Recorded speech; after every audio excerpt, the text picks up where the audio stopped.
Hello students, देखिए हमने last जो हमारा टॉपिक देखा था उसमें ये देखा कि कुछ ऐसे सिस्टम्स हैं जो सिंपल हार्मोनिक मोशन करती है। हमने ये भी देखा कि कभी भी pure simple harmonic motion possible नहीं है, लेकिन जैसे हमने स्प्रिंग ले ली और सिंपल पेंडुलम ले लिया तो वो ऐसी कुछ सिस्टम्स हैं जो सिंपल हार्मोनिक मोशन हमें शो करती है।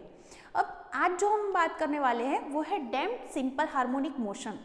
ये जो हम समझने जा रहे हैं उसका मतलब कुछ आप ऐसे समझ सकते हैं कि सपोज हमने सिंपल पेंडुलम लिया था, आपने देखा होगा कि जब उसकी जो इक्विलिब्रियम पोजीशन है बॉब की, वहाँ से उसको थोड़ा सा हमने डिस्प्लेस किया तो उसका जो मोशन हो रहा था वो सिंपल हार्मोनिक मोशन था।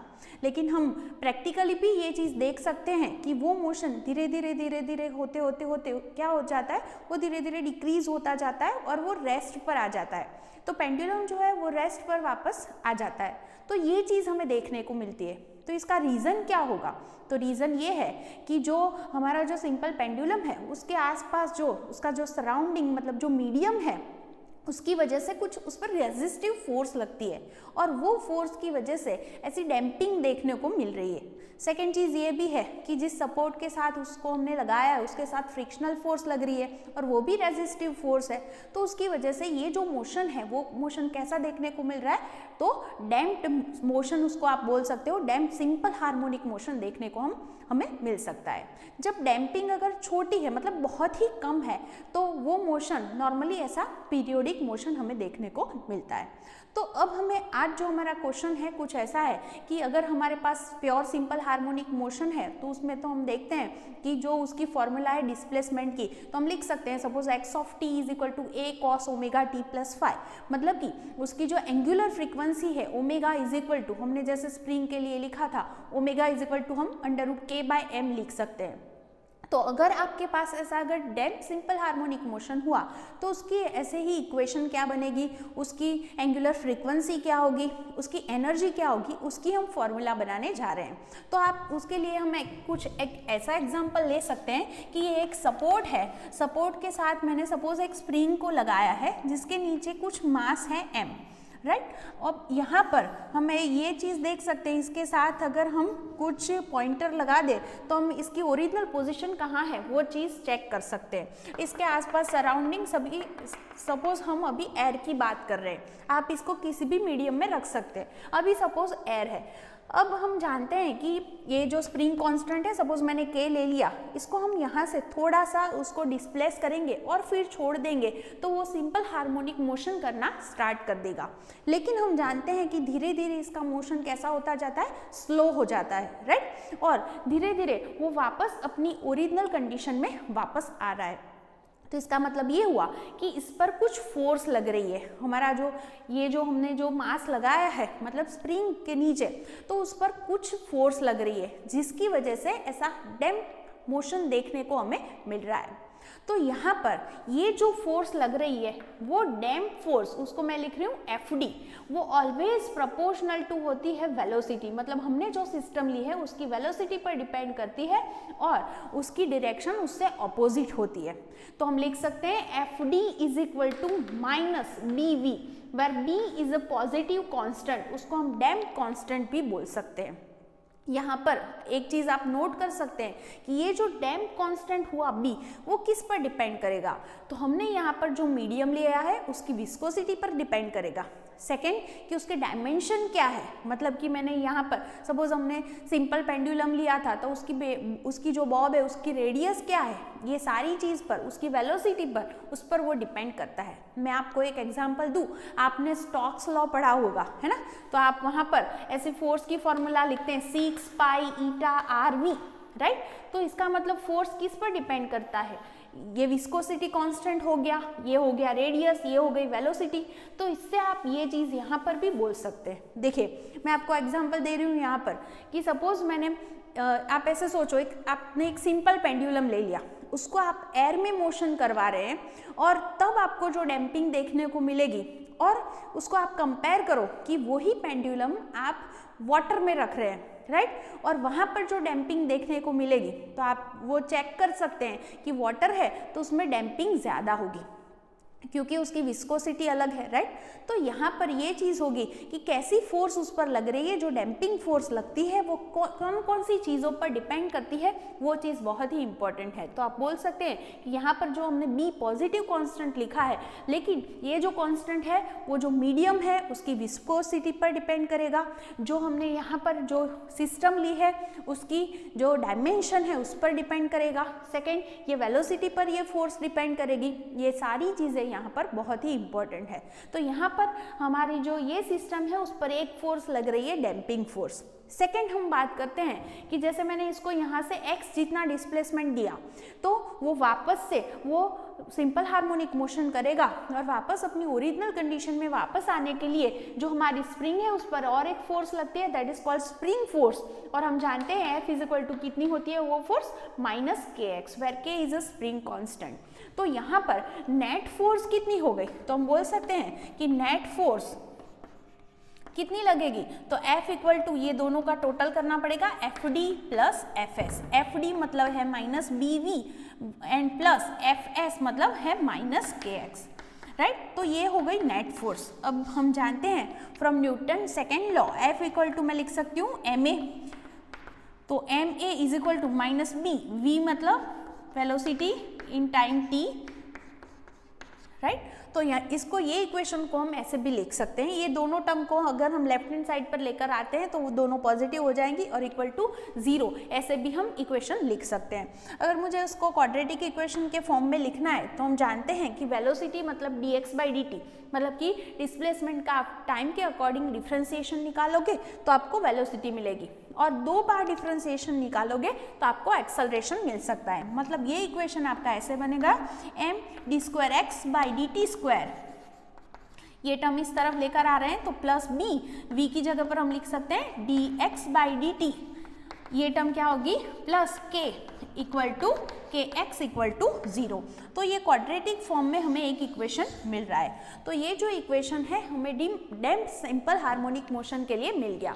इसका अगर हमें सॉल्यूशन फाइंड करना है, वैसे हमारे सिलेबस में नहीं है। क्यों नहीं है? क्योंकि इसका 2 बार इंटीग्रेशन करोगे तब आपको x की वैल्यू मिल सकती है, और वो इंटीग्रेशन आपके लिए बहुत ही हार्ड होगा। इंटीग्रेशन करना आपकी सिलेबस के बाहर की चीज़ है ये, इसीलिए यहाँ पर हम उसको एक्सेप्ट कर लेंगे कि ये सॉल्यूशन कैसे मिलेगा। तो यहाँ पर ये जो सॉल्यूशन है इसका, that is x of t, उसका आपका आंसर मिलेगा a into E raise to minus B T by 2m into cos omega dash t plus 5।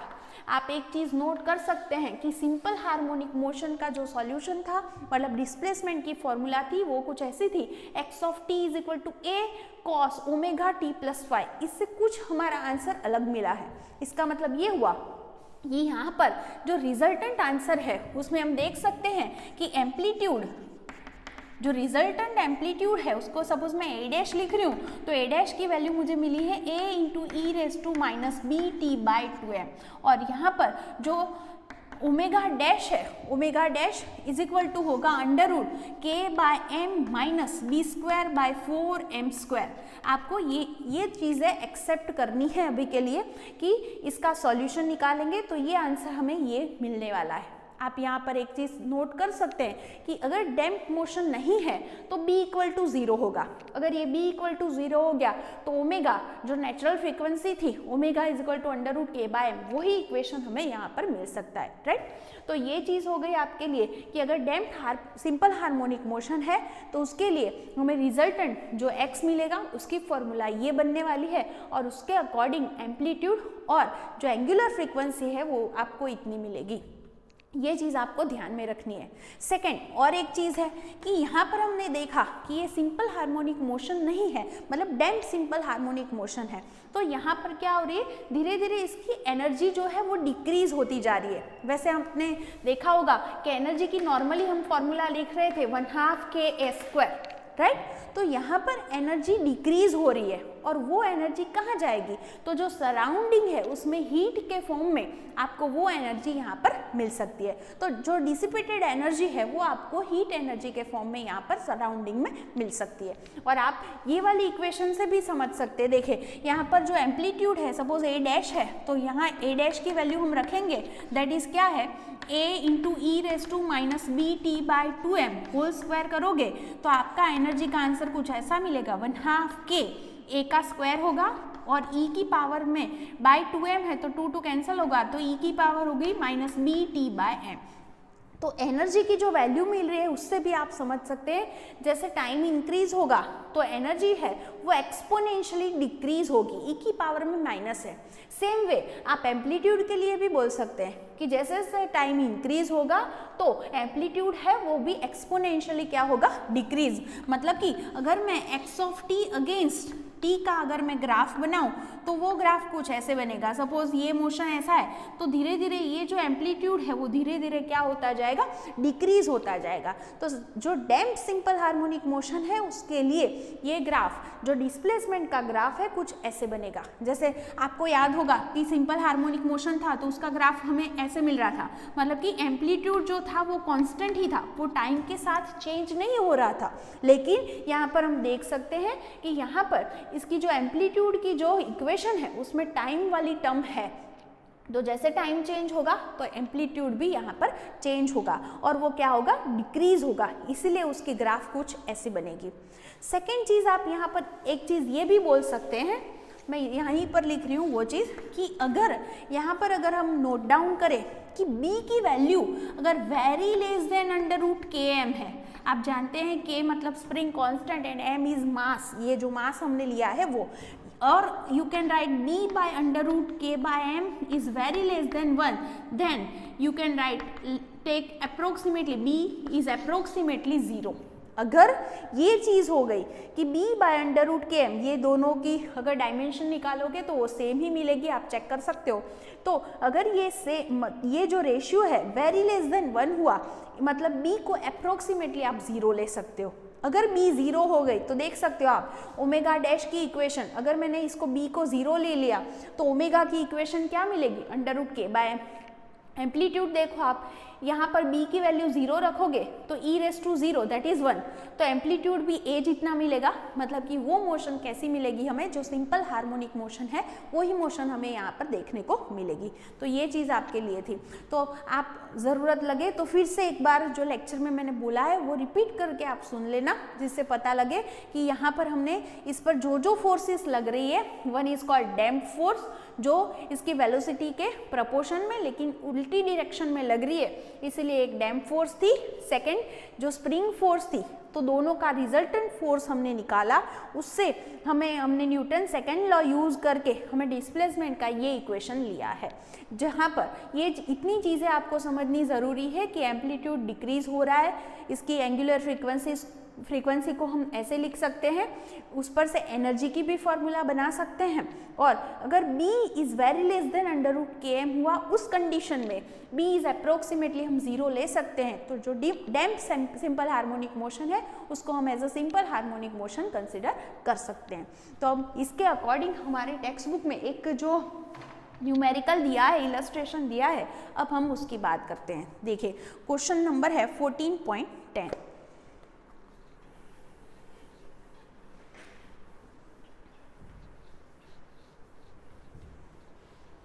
देखिए क्वेश्चन में क्या बोला है हमें, yes, for the damp oscillator shown in figure the mass m of the block is 200 ग्राम।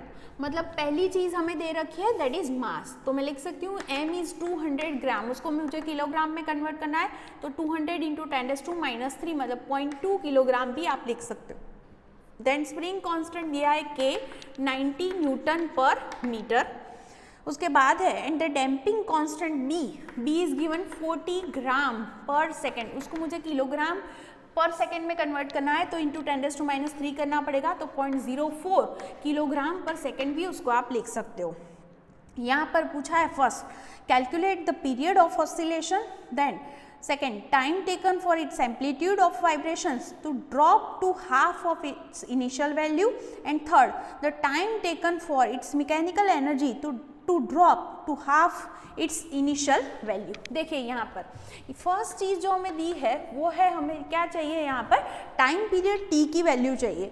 तो T की अगर मुझे फॉर्मूला बनानी है तो आप जानते हैं कि हमने स्प्रिंग के लिए टाइम पीरियड की ऐसे फॉर्मूला लिखी थी 2π√m/k।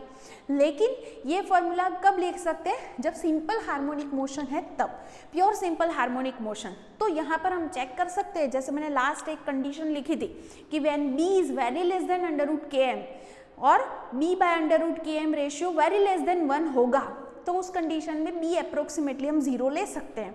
तो यहाँ पर हम चेक कर सकते हैं कि √km की वैल्यू क्या मिल रही है। देखो k की वैल्यू है 90 और m की वैल्यू है 0.2, तो इसका आप स्क्वायर रूट निकालोगे तो 4 पॉइंट समथिंग आपको आंसर मिलेगा। मैं यहाँ से लिख रही हूँ 4.243 हमारा आंसर होगा इन किलोग्राम पर सेकंड। दोनों का यूनिट रख के आप यहाँ पर चेक कर सकते हैं। और जो b की वैल्यू है वो 0.04 है। इसका मतलब ये हुआ here b is very less than √k/m। So we can write it as a simple harmonic motion, मतलब b is approximately 0. So the time period, जो हमारे पास इक्वेशन क्या बनेगा, t is equal to 2π√m/k। तो यहाँ पर हम लिख सकते हैं पाई मतलब 3.14, m की जो वैल्यू है वो है हमारे पास 0.2 और k जो है k हमारे पास है 90। तो यहाँ से आप इसका आंसर फाइंड कर सकते हैं। देखिए मैं तो यहाँ से लिख के ही देख के ही लिख रही हूँ, दैट इज अप्रोक्सीमेटली 0.3। वैसे 0.29 समथिंग मिलेगा, तो सपोज 0.296 मिला है तो उसको अप्रोक्सीमेटली 0.3 सेकेंड आप लिख सकते हैं। तो फर्स्ट आंसर हमें इजीली ऐसे मिल जाएगा। अब जो सेकेंड क्वेश्चन है बहुत ही इंपॉर्टेंट चीज़ है। हमें यहाँ पर पूछा गया है कि time taken for its amplitude of vibration to drop to half of its initial value. तो हमें वो टाइम नहीं पता, तो हम ले सकते हैं लेट द टाइम बी, उसका नाम ले रहे हैं सपोज t1/2, उसको हम t1/2 ऐसा नाम दे रहे हैं। Let's the time be t1/2 to drop the amplitude to half of its initial, मतलब कि जो इनिशियल जो एम्पलीट्यूड था उससे हाफ होने के लिए जो टाइम लग रहा है वो है t1/2। अब एम्पलीट्यूड की क्या फॉर्मूला थी, a' is equal to a into e⁻⁻bt/2m था। तो यहाँ पर जब मैं t की वैल्यू t1/2 रखूँगी तब मुझे एम्पलीट्यूड कितना लेना है, इनिशियल से हाफ, तो मुझे लेना है a/2। तो यहाँ पर t की जगह पर मुझे लिखना है t1/2 राइट बाय 2m। अब a और a कैंसल आउट हो गया, 1/2 इज इक्वल टू, ये पावर माइनस है तो मैं इसको नीचे लिख रही हूँ, तो b t1/2 बाय 2m, इसको हम ऐसे लिख सकते हैं, पावर प्लस हो जाएगी, क्रॉस मल्टीप्लीकेशन करेंगे आप तो e⁻⁻t1/2 bye 2m is equal to 2। अब इसको कैसे आप सिंप्लीफाई करोगे, तो मैं इसके लिए आपको एक एग्जांपल दे रही हूँ। सपोज मैंने ऐसे लिखा है log x to the base 10 is equal to 2, then x is equal to क्या होगा। सेकेंड क्वेश्चन है मेरा log x to the base 10 is equal to suppose 3 है, देन x इक्वल टू क्या होगा मेरा आंसर। तो आप जानते होंगे कि 100 का आप log निकालते हैं तो वो log होता है 2। 100 मतलब 3 डिजिट हुए तो 2 पॉइंट लिखना होता है, और 10 का 0 में आप log देखोगे तो उसका आंसर है 0000। इसी तरह log 1000 टू द बेस 10 उसका आंसर क्या होगा, तो 4 डिजिट है इसलिए 3 पॉइंट लिखेंगे, और 10 का 00 log आप चेक करना वो होगा 0000। तो इसका मतलब ये निकल रहा है, देखो अगर इसको मैं ऐसे भी लिख सकती हूँ कि ये जो मेरा आंसर मिला ये x हो गया राइट। तो हम देख सकते हैं कि log x is equal to 2, then x equal to देख सकते हो 100 मतलब 10⁻²। यहाँ से बता सकते हो कि क्या होगा आंसर 1000, x की वैल्यू क्या होनी चाहिए 1000, तो ही हमारा आंसर 3 मिल रहा है। तो आप उसको उल्टा भी सोच सकते हैं, कैसे, देखो कि अगर मुझे ये चीज़ चाहिए, x की वैल्यू चाहिए, तो ये जो बेस है बेस के ये पावर में चला जाता है। देखो 10 की पावर 2 बन रहा है, यहाँ पर 10 की पावर 3 बन रहा है। अगर ऐसा होता log x to the power 10 base 10 is equal to 4, then x will be 10⁴। तो हमारे पास यहाँ पर उल्टा है, उल्टा भी आप बोल सकते हो कि अगर x इज इक्वल टू 10⁻² है देन यू कैन राइट कि 2 इज इक्वल टू लॉग क्या लिख सकते हो x, उल्टा भी उसको लिख सकते हो टू द बेस 10। ओके, तो वही चीज यहाँ पर है, e⁻t1/2m इज इक्वल टू 2 है, e मतलब log ही है लेकिन उसका बेस क्या है e, इसलिए उसको मैं ln लिखती हूँ ऑलवेज। तो यहाँ पर हम उसको ऐसे उल्टा लिख सकते हैं कि therefore bt1/2m is equal to ln 2। Okay, तो यहाँ पर जो है log उसका बेस e था, इसको हम log to the base e भी लिख सकते हैं लेकिन उसको शॉर्ट में हम ln लिखते हैं, इसलिए मैंने उसको ln लिखा है।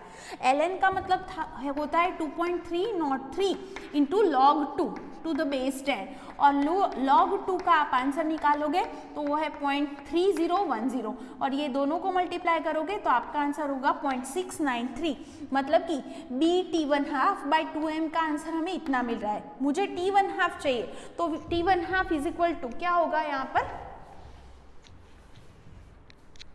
हम लिख सकते हैं therefore t1/2 is equal to, हमारा इक्वेशन बनेगा 0.693 इंटू, देखो 2m टर्म ऊपर चली जाएगी और नीचे क्या आएगा by b is equal to, हम यहाँ पर वैल्यूज रख सकते हैं 2, m की वैल्यू है हमारे पास 0.2 और b की जो वैल्यू है वो है 0.04।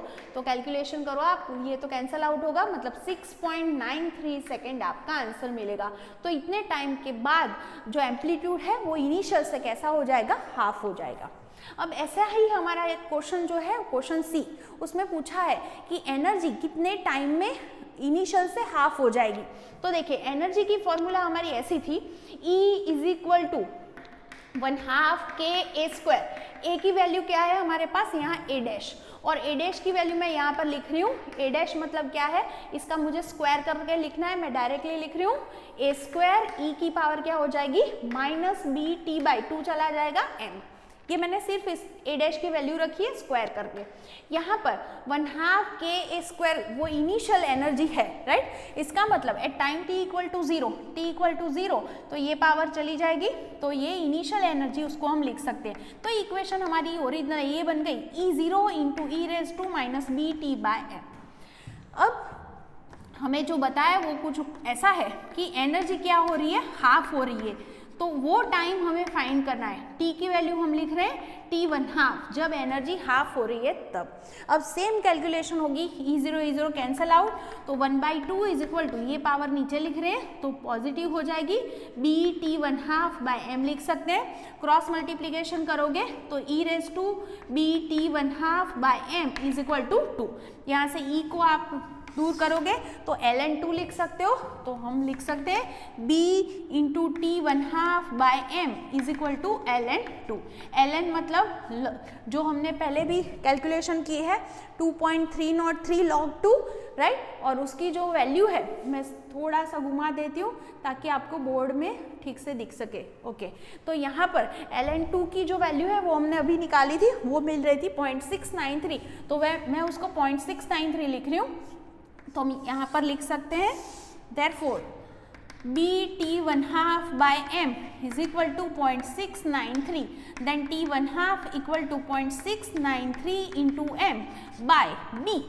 तो 0.693 इंटू m की वैल्यू है 0.2 और b की वैल्यू है 0.04, तो 3 पॉइंट समथिंग आपका आंसर आना चाहिए, राइट, हाफ होगा उसे, तो 3.46 सेकेंड।